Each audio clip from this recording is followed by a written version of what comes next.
यो भएन खै कि हेलो गर्नु पर्यो आजको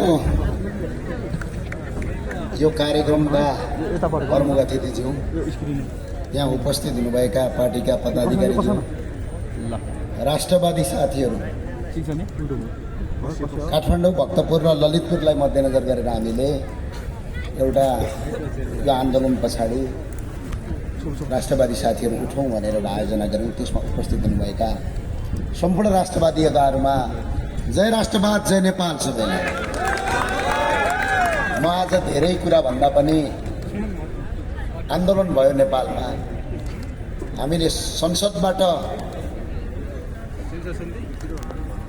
यो टिक्दैन, यो हुँदैन, भ्रष्टाचार बढ्यो, व्यथिति बढ्यो, देशमा कुशासन भयो, यसलाई रोक्नुपर्छ।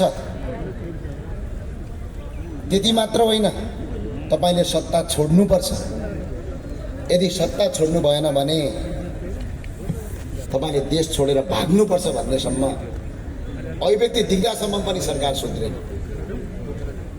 आज पनि याद छ 100 दिन संसदमा भिजिट भिसा प्रकरणमा संसद बहिष्कार गरेको 100 दिनसम्म तत्कालीन सरकारले न कुनै सम्झौता न कुनै हामीसँग वार्ता पनि गरे।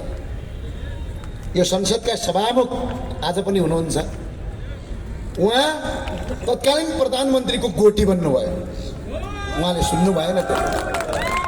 तर 100 दिन कटेको केही समयपछि